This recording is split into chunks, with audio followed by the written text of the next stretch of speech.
Hertz. Turn up your frequency to level up your dignity.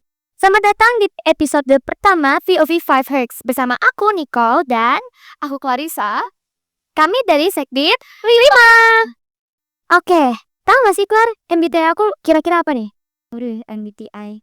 Gak tau sih, tapi kayaknya badannya kayak ektedik orang. Coba tebak-tebak. Oke, tebak ya. Tebak. ENFP? Bener loh. Aku tapi ENFPT. Kalau kamu apa nih? Tebak di. Aduh, introvert kali ya? Introvert dari mana sih aku tuh? Aku tuh MBTI-nya ENTJ. Oh alah. Ya, kalau misalnya waktu yang di tempat oh iya nih, ada Karatna ya. Oke guys, jadi pada episode pertama POV 5 Hertz, kita kedatangan narasumber yang luar biasa banget. Karena requestan temanya dia ini relatable banget ya sama kehidupan remaja sekarang. Aku kira-kira, yuk kita persilahkan Karatna. Yeay, tepuk tangan dong. Oke, shalom Aksen. Perkenalkan, nama aku Teresa Ratna Esther. Aku dari Silesia. Kalian bisa manggil aku Ratna. Jadi, mungkin kita akan bahas seputar Niki. Iya. Ya. Jadi, apa yang kita bahas itu agak MBTI gimana sih MBTI di Kreru di pergaulan lingkungan kita, yaitu saja Budaya Jakarta. Nah, ada alasan unik nih kenapa aku milih MBTI. Karena kalau kita tahu kan, Wakbojo atau Indonesia secara keseluruhan kan diversitas banget. Mulai dari Saira, keterbatasan, dan masih banyak lagi. Maka dari itu pasti personality kita berubah. Personality kita beda-beda kan? Ya. Ya sih, kerasa banget gak sih? Aku sama kamu tuh kayak beda banget. Aku bener-bener extrovert, kamu sih extrovert sih. Aku juga extrovert. Iya, cuma mimpin di ini apa nih J. Iya, deh nih. Tapi lama-kelamaan di lingkungan ini ada timbul-timbul stereotipe gitu gak sih gara-gara yang MBTI? Ngerasa ada misalnya nih, yang extrovert sama extrovert aja, sedangkan yang introvert tuh ya nih bohong dengan alasan ya kan udah introvert, gak bakal mau dong yang saya kita. Ya itu sahabat. Tapi kira-kira MBTI itu apa ya? Kalau menurut Karana, MBTI itu apa kak? Dan NKH itu apa sih? Oh iya, kalau gitu aku mulai dari MBTI aku dulu ya. Oke, jadi currently aku tuh MBTI-nya tuh INTP. Nah, tapi fun fact, aku dulu pas SD kena Hyuba dan aku tuh ESFP, which is really change kan ya, itu 180. Jadi, for another reminder, kalau MBTI itu nggak selalu sama per tahunnya atau per fase kalian yang hadapi. Nah, jadi MBTI sendiri itu ada singkatannya. Nah, jadi singkatannya MBTI adalah Myers-Briggs Type Indicator. Jadi, MBTI sendiri atau secara mudah untuk dipahaminya, MBTI adalah test personality, di mana kalian tuh bisa tahu apa sih personality kalian, apa yang kalian suka, atau preferensi lainnya. Misalnya, aku tuh orangnya pendiam, aku misalnya orangnya outgoing, itu akan menentukannya 3. Nah, MBTI itu ada 4 dimensi utama. Pertama, itu ada E atau I. E itu singkatan dari extrovert, I itu introvert. Nah, E atau I itu merupakan di mana kalian tuh mendapatkan energy source-nya. Nah, kayak misalnya, kalian ketemu orang malah energi kalian malah bertambah, atau misalnya kalau kalian sendiri itu energinya bertambah. Nah, kedua itu antara N atau S. N itu singkatan dari intuitive, kalau S itu observer, dimana kalian akan memproses sesuatu atau memproses informasi. Dari situ misalnya, kalau S itu kan nge-observe, logikanya tuh dari dunia nyata. Kalau ternyata kayak gini. Sedangkan kalau intuitive kan harus mikir dulu, kayak gini, tapi kalau misalnya kayak gini, jadi kayak banyak banget uap dan pola konsep yang kalian pahami. Lalu, ketiga itu adalah E atau S, dimana kalian tuh memikirkan atau memilih suatu keputusan. Nah, jadi kalau T itu kalian thinking dulu atau kalian secara pakai logika. Sedangkan kalau kalian pakai F, itu feeling, itu kalian akan menggunakan hati kalian. Jadi, bisa aja kalian orangnya nggak enakan nih. Pasti kalian cenderung ke orang yang F. Lalu terakhir itu adalah J atau P. J itu ada judgmenting dan P itu adalah prospecting. Nah, jadi mereka tuh lebih ke lifestyle. Kamu tipe orang yang suka bikin to-do list atau kalian lebih tipe yang nyantai-nyantai. Misalnya bikin tugas, aduh entar lah, atau mungkin langsung pasti kalian ngerasain gitu kan. Iya. Iya sih, relate banget ya sih. Kayak dan maksudnya. Iya, kalau yang feelings itu kayak aku ya orangnya ya pribadi harus ikut ini nih, feeling aku ini nih pas ini. Kalau gimana? Kalau misalnya aku sih bakal mikir dulu ke depannya bakal gimana baru aku pilih. Iya sih. Oke, kalau gitu pertanyaan selanjutnya adalah apa yang buat MBTI itu berpengaruh terhadap pribadi seseorang menurut kakak? Oke, jadi menurut aku akan bahas suatu fenomena nih yang mungkin kalian semua belum pada dengar. Kalian tahu nggak namanya Vernon Effect? Apa dong? Barnum Effect. Waduh, Apa aku tuh? nggak pernah ya apa sih guys kan? Ya aku nggak tahu kan. Oke, jadi kan kalau misalkan ngambil MBTI itu kan pasti kan ngisi sebuah pertanyaan nih, Iya. antara kalian kurang setuju atau setuju banget. Hmm. Nah, di situ kan kalian bakal dapat hasil. Misalnya contohnya INFP. Nah, di situ kalian akan mendapatkan atau kayak accept, gue ternyata ini. Nah, misalnya kan dapat INFP. Nah, aku ternyata dapat INFP. Nah, kalian langsung accept nih. Oh, ternyata kayak gini-gini. Nah, itu namanya Barnum Effect. Jadi kan menerima apa pernyataan itu. Apa adanya gitu. Oh, jadi kayak ketergantungan gitu ya? Heeh. Bener untung. Iya ketergantungan gimana? Oh iya, ya, maaf ya. Tuh. Nah, dari itu kan kita bisa aja, ternyata aku tuh kayak gini, ternyata aku kayak gini. Nah, dari situ kalian tuh menyesuaikan diri, cocoknya kalian tuh tipe kayak gimana. Bisa aja dari situ berpengaruh nih, kalian suka apa, pola hidup kalian gimana, dan masih banyak lagi. Wah, itu kayak ngeset suatu tipe-tipe lingkungan yang pengen ini ya sih. Berarti tuh jadi gak terlalu bisa bebas banget. Tapi pasti ada sisi positifnya lah ya harusnya dong. Terus kalau gitu kenapa sih kakak merasa kalau misalnya MBTI ini penting buat pergaulan di sekitar kita ini? Buat apa sih MBTI aja sih? Iya. Lagi di aksen ya khususnya. Jadi kan MBTI nih, setiap orang pasti MBTI beda-beda gak sih? Ada extrovert, introvert, malah ada yang orang yang malas-malasan, ada yang kayak bener-bener berpatokan sama jadwal. Dari situ menurut aku tuh penting banget buat kita tuh membuka pikiran. Bisa aja kayak, orangnya ternyata gini, jauhin aja deh. Atau orangnya nggak serk nih sama aku. Nah, kadang-kadang kan kita terlalu ngejudge dulu kan. Tapi kita pasti banyak banget mendengar don't judge a book by its cover. Maka dari itu kita tuh bisa aja dari sini tuh tempat untuk kita belajar mengenai orang-orang lain. Kayak ternyata orang kayak gini, terus cara pandangan atau cara gue deketin orang itu tuh kayak gimana sih, kayak gitu. Oh, berarti buat bersosialisasi ya? Bener banget. Jadi kayak ada sisi positifnya juga ya, biar kita dengan apa namanya ya, biar kita tahu nih orangnya tuh gimana sih tanpa kita lihat pandangannya dia aja. Mungkin kayak judes kali ya. Kalau misalnya mukanya judes tapi hatinya Hello Kitty, bisa jadi kasar dari luarnya tuh. Dan banyak tahu kasus yang kayak begitu. Iya, banyak banget orang yang tiba-tiba yang dikira nyari masalah ternyata enggak. Iya. Nah, kayak apalagi berhubungan sama konflik, misalnya kalian beda banget nih personality-nya, terus Iya. ternyata ada cara baru gitu. Ya kalau misalnya kadang kita nggak srek nih ya, misalnya aku sama kamu misalnya tiba-tiba nggak srek atau gimana, kita juga bisa relatable juga nggak sih, kayak back again kita pikir lagi apa sih yang bikin kita tiba-tiba nggak srek, mungkin kita bisa pakai indikator ini nggak sih? Setuju banget pastinya. Nah, terus menurut kakak, apa sih fungsi sebenarnya MBTI dalam lingkungan remaja dan bagaimana menggunakan indikator MBTI dalam lingkungan pertemanan? Jadi kalau bisa disimpulin ya, ini MBTI ini biar kita bisa milih-milih teman atau gimana sih kak sebenarnya MBTI ini di dalam lingkungan pertemanan enggak? Iya, untuk itu. Nah, ini tuh berhubungan sama yang tadi aku omongin ya. Berarti kan MBTI sendiri kan dimana kita bisa nyari preferensi.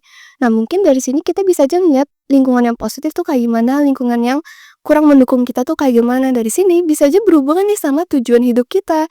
Misalnya, kalian tuh incer jadi OSIS atau mungkin incer jadi MPK, incer dapet nilai bagus. Dari situ kan kita tahu MBTI kita tuh seperti gimana dan cara kita menghasilkan hal tersebut. Iya sih, benar banget ternyata. Yang kita tadi kan Karada sempat singgung yang tentang jadwal-jadwal itu ya? Iya. Ya kan? Berarti ada beberapa orang yang mungkin teratur, mungkin tidak teratur, atau mungkin pola hidupnya berbeda kali ya. Kalau gitu kak, menurut kakak bisa nggak sih ini MBTI-nya berpengaruh dalam kehidupan pribadi siswa, misalnya kayak hasil akademiknya dia, atau mungkin gimana cara dia bersosialisasi, memanage waktu juga tuh gimana tuh kak? Menurut aku nih pasti berpengaruh banget kan. Kenapa? Karena bisa aja kita ngeliat seseorang nih yang ternyata terjadwal banget atau orangnya tuh malas-malasan banget. Dari situ kita bisa aja, wah, aku terinspirasi banget nih bang ngikutin dia, dan malah menjadikan seseorang tersebut jadi motivasi atau aspirasi kita dalam menjalani hidup kita. Bisa aja nih bisa mengembangkan character development kita, atau mungkin kalau kita ngeliat orang itu malas-malasan, kita bisa aja ngajak mereka, merangkul mereka buat ayo yuk ikut rajin gitu. Iya sih. Tapi kalau misalnya MBTI ini terlepas dari dia ngebuat jadwal atau enggak, ada kan tipe-tipe orang yang misalnya dia bilang, aku sih nggak belajar, tapi tiba-tiba dapat 100. Nah, itu ada nggak sih hubungan sama MBTI menurut kakak? Karena kan ada yang tentang cara berpikir dan lain-lain kan. Pastinya ada berpengaruh, cuma ini kembali lagi dengan lingkungan yang mereka hadapi gitu. Bisa aja memang di keluarganya mereka suka diajarin kalau ada common knowledge gitu. Mungkin, mereka bisa meresapi itu lebih mudah. Terus bisa aja kan, yang aku sempat singgung tuh yang tentang S sama N. Kalau N kan intuitive, kalau S itu observer kan. Nah, bisa aja kan kalau intuitive tuh banyak what if. Jadi mereka tuh sering-sering nanya, jadi mereka lebih gampang paham gitu. Itu juga jadi suatu indikator. ya. Iya, faktor. Nih Kak, MBTI mungkin kalau sekarang kita berbicara bakal jadi suatu stereotipe yang harus kayak kita ikutin nih biar kita bisa blend in di suatu lingkungan. Menurut Kakak cara kita menggunakan nilai MBTI ini atau ilmu MBTI ini secara baik biar kita bisa bersosialisasi dengan baik itu gimana sih Kak? Biar gak ada gak ada tembok yang membatasi kita berdua yang bisa menulis standar. Iya. Menurut aku sih pasti kita identifikasi dulu kita tuh orangnya kayak mana, dan di situ mungkin dari cara mereka membawa diri mereka sendiri, dan kita tuh harus belajar untuk menyesuaikan. Misalnya aku tahu aku introvert, orang itu extrovert, bisa aja kita mulai membuka diri, atau mungkin misalnya aku J, dia P, atau yang suka males-malesan, bisa aja kayak mungkin kita bisa bagi tugas dan talk it out gitu. We can communicate it better. Aku gitu sih, berarti kuncinya tuh di komunikasi sih ya. Iya, dalam secara Iya, dan kita juga harus membuka diri, jangan diam-diaman doang. Iya sih, apalagi kalau misalnya kita nggak komunikasi tiba-tiba ada konflik, gak lucu banget. Apalagi udah SMA ya kak, susah kok. Apalagi kalau misalnya kita nggak tahu cara nanganin konflik, nanti kemana kita kuliah, kerja, makin ribet itu. Jadi walaupun MBTI emang pada dasarnya kayak mungkin bukan stereotipe ya, cuma kayak penggolongan doang, kayak mungkin mengidentifikasikan ya sih. Tapi dari yang aku tahu ya, dari kemulungan itu baru muncul konflik jadi stereotipe lama-lama. Iya, apalagi kan kita juga dipengaruhi bukan dari teman-teman sebaya doang, tapi dari media sosial. Hal tuh itu bahaya banget sih menurut aku ya. Kalau menurut Kakak nih, efek MBTI buat di media sosial gimana sih? Atau MBTI ada nggak sih di media sosial juga? Menurut aku, malah media sosial tuh bisa aja salah satu faktor kita bisa tahu MBTI, dan gimana sih kita bisa mempelajari MBTI sendiri. Dan ada juga faktor-faktor positif dan negatif dari media sosial. Bisa aja MBTI kita malah merubah ke media sosial yang positif. Misalnya media sosial kita FYP-nya tuh volunteering, program-program, kan kita bisa jadi awalnya introvert, tiba-tiba jadi extrovert, ya nggak? Iya. Atau malah kebalikannya, misalnya media sosialnya yang mungkin lebih membahas tentang menutup diri, bisa aja dari extrovert malah jadi introvert. Jadi itu tergantung dengan orang-orangnya masing sih.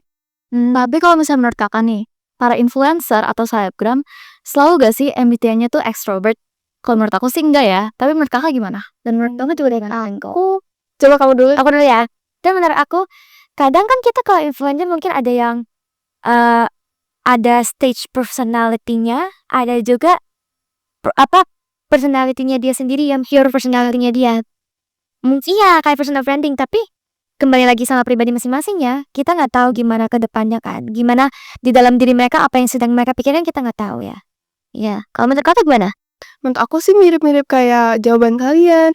Bisa aja ada orang yang ekstrovert, bisa aja orang yang introvert. Mungkin karena media sosial kan kita harus kayak ramah tamah gitu kan. Jadi kayak seolah-olah orangnya tuh ekstrovert tapi ternyata introvert, dan mungkin personality orang di media sosial dan di real life juga beda. Jadi menurut aku bisa aja kita waspada dengan media sosial. Makanya banyak banget ya sih, kayak misalnya contohnya artis Hollywood yang kalau misalnya di kamera tuh dikenal sangat ramah, tapi kalau misalnya ketemu fans aslinya ternyata waduh judes benar gitu kan. Iya itu. Tapi terkadang mereka bukan judes loh, mungkin pada dasarnya mungkin ya judge-nya dari depannya doang gak sih? Iya, Mungkin bener bukan juga. inisiatifnya dia pengen begitu gak sih? Bener kan Ya kita nggak boleh judge a book by its cover. Jadi ingat ini gak sih yang The Mean Girls and the Kardashian tuh yang udah diingat tiba-tiba gitu. Ingat rumor yang mereka sebenarnya agak-agak Ini segimana tapi sini kelihatannya sih semua orang tuh baik sebenarnya. Semua orang tuh pasti ada positif negatifnya. Karena jangan lihat orang dari sisi negatifnya mulu, kayak jangan ngejudge sebelum kenal gak sih? Iya, jujur setuju. Oke, ini kita banyak nih MBTI teori lah, inilah peneliti lah. Kalau pengalaman kakak sendiri gimana? Menghadapi MBTI, menggunakan indikator MBTI ini di dalam kehidupan kakak sebagai remaja. Mungkin dari aku bisa aja bahas dari pertemanan sama akademik kali ya. Mungkin aku tuh bisa aja sering dikelilingi sama orang-orang yang feeling, sedangkan aku thinking. Jadi dari situ aku mungkin belajar, aku harus lebih peka, aku harus lebih ngenalin, oh orang ini perasaannya kayak gimana. Mungkin aku bisa aja kalau misalnya orang itu lagi ngerasa down, mungkin ada suatu masalah yang lagi dihadapi, aku bisa aja mulai kayak, "Oh kamu nggak apa-apa." Dari situ mungkin bisa aja terjadinya suatu komunikasi yang lebih baik. Atau mungkin secara akademis nih, aku misalnya contohnya aku INTP, aku kan intuitif, jadi aku tuh bener-bener harus mandiri belajarnya.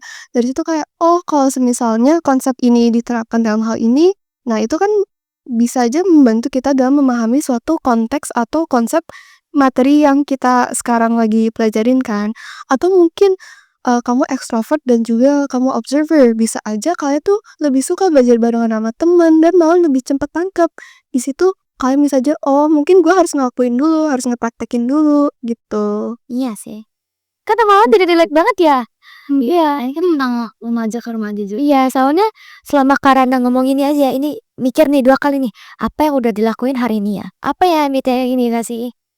Kalau menurut Kakak, kan itu tadi sisi hidupnya kita kan, Positifnya. bukan positif maksud aku loh, maksudnya kehidupan sebagai siswa. Iya, tapi dalam sisi belajar, kegiatan belajar gitu. Kalau misalnya dalam pertemanan gimana, Kak? Kalau pertemanan, contohnya kayak gimana deh maksudnya? Misalnya Kakak bergaul dengan teman, itu ada Kakak pernah nggak ngobrol sama teman tiba-tiba gini, "Oh iya, ini kan salah satu nilai yang di MBTI ini nih," gitu loh. Jujur aku jarang sih ngomongin Jadi jarang merhatiin juga nggak sih? berarti iya. Nah, itu udah melekat ke diri kita aja, tapi kita nggak terlalu bakal ngurain gimana gitu ya. Iya, Kasus gitu soalnya karena apalagi kalau misalnya ngobrol sama temen nih, ya udah lupa itu semuanya. iya, jadi kayak kita kayak, oh seolah-olah netral, kita langsung aja, oh dia orangnya baik, oh dia orangnya terbuka banget, tapi kita nggak ngeliat sisi itu dari secara MBTI, mungkin dari situ. Berarti guys, sebenarnya MBTI itu bukan juga bukan indikator utama yang harus jadi patokan nggak sih? Cuman sebagai pelengkap, tetapi nggak semua yang di MBTI ini jadi nilai seseorang, tetapi cuman jadi bahan pelengkap kita buat mengetahui untuk mendalami personality orang nggak sih, Kak? Bener banget, kan yang aku udah pernah bilang, aku kan dulu sempet jadi ESFP kan, nah itu kan bisa aja berubah-ubah. Sama kalau misalnya nih, kalian ngambil tes personality atau tes MBTI, itu kan pasti ada persentasenya. Misalnya introvert kalian 60%, extrovert kalian 40%. Bisa aja kalian tuh nggak sepenuhnya introvert, tapi ada extrovert ya, jadi bisa aja kan mudah buat ngubahnya, tergantung sama diri kalian masing-masing. Berarti ini juga ada kaitannya sama tes minat bakat untuk penjurusan kuliah gak sih? Bener banget. Kuliah, karena tuh mau kuliah di mana sih? Kira-kira itu nyambung gak menurut Kakak sama MBTI Kakak? Jujur aku masih belum banyak pikir banget, tapi aku antara PTN kalau nggak PTLN. Nah dari situ menurut aku sih cocok aja sama jurusan yang aku pilih. Menurut aku penting banget dari MBTI, misalnya kan introvert, extrovert atau gitu-gitu, dan yang lain-lain maksud aku, itu kalian bisa tahu, oh ternyata aku tuh suka teorinya dalam, aku suka yang lebih banyak praktek. Di situ kan lebih mudah kalian tentuin jurusan yang kalian mau.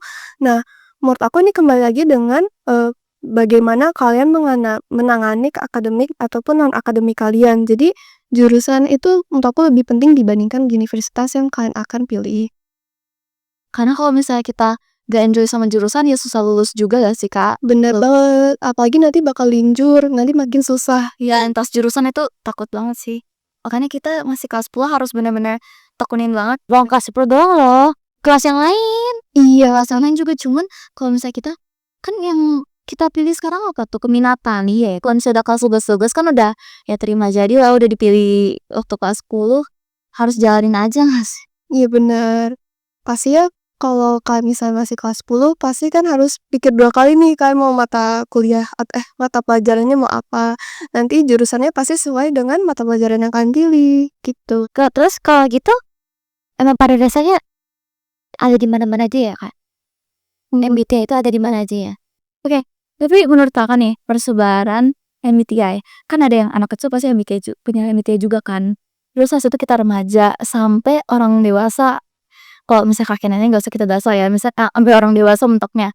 Nah, menurut Kakak tuh implementasi MBTI itu beda-beda gak sih tiap orang? Kayak misalnya anak kecil tuh even MBTI-nya sama lah ya, misalnya ENFP semua. Di kalangan usia anak kecil, remaja, dewasa. Itu menurut Kakak sama atau beda? Atau ya mirip-mirip lah? Iya. Pasti sih bakal beda-beda, meskipun kayak, oh kita mungkin dari remaja ngeliat kayak anak-anak kecil pada ramai semua kan, mungkin kayak banyak banget aktivitas, mungkin mereka juga banyak ngomong atau banyak apa deh yang mereka lakuin. Terus ternyata kalau kita lihat, oh ternyata nggak semua anak-anak kayak gitu. Mungkin memang dominannya apa. Tapi ini kembali lagi dengan bagaimana lingkungan mereka tuh dikembangkan atau how they got raised gitu kan. Habis aja memang orang tua mereka kok banyak banget komunikasi. Jadi mereka tuh jadi anak yang talkative. Nah iya.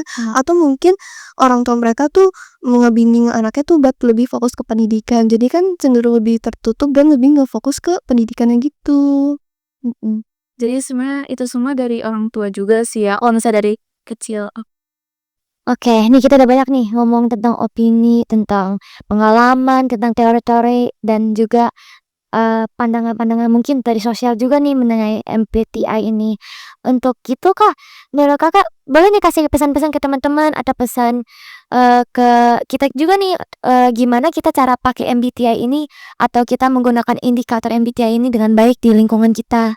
Menurut aku dari situ kalian bisa aja coba dulu apa sih MBTI kalian, bisa aja INFP, ESFP, atau mungkin hal-hal yang lain. Karena ada 16 guys. Iya 16 banyak banget. Dari situ kan bisa aja lihat, wah kelebihan aku tuh ini, kekurangan aku tuh ini. Terus bisa aja dari kekurangan kelebihan mungkin kan ingin mengembangkan sesuatu atau mungkin mengurangi sesuatu. Nah dari situ kan bisa lihat aja, oh aku lebih passion di sesuatu. Itu misalnya aku lebih passion ke kimia atau aku kurang passion nih sama biologi. Di situ bisa aja menentukan jurusan kalian mau, apalagi ini penting banget buat hidup kita, yang kan? Iya, aku enak banget sih sama kita ngobrol-ngobrol gini tuh. Iya mikir-mikir terus gak sih? Iya, bener banget sih. Jadi mikir lagi nih ya di sini nih setelah selesaiin. Iya ya, kalau selesai podcast mikir terus ya. Mana besok ada Tiki ya. Don't overthinking dong, stress. Ya, jangan overthinking. Ya, intinya itu sih guys. Selain apa yang udah disampaikan sama Kak Ratna, setelah gitu don't Don't ever judge a book by its cover. Ya, benar banget. Oke guys, akhirnya kita udah di ujung akhir video. Padahal tadi asik banget ya kita ngobrol-ngobrol. dari awal, dari kalau misalnya nanti ada behind the scene, itu sangat-sangat riwah. Disaksikan saja, siapa tahu mungkin tim etik akan publish itu. Don't forget to watch our other episode di bulan Berapa tuh? 3 bulan lagi. Iya, 3 bulan lagi. Berarti sekitar Mei ya. Ya, untuk teman-teman yang mau jadi narasumber kayak Karata nih, our first ever narasumber di POV 5 Hertz, bisa nih teman-teman ikut program POV 5 Hertz 3 bulan nanti, yaitu di Mei pasti. Dan kemungkinan besar hostnya akan berubah juga ya. Iya. Jadi ini kalau Victoria dan jadi gak kita terus deh kan, gak bosen ya guys. Okay, stay tuned for another POV 5 Hertz. So, bye-bye! Nah itu untuk tadi semuanya.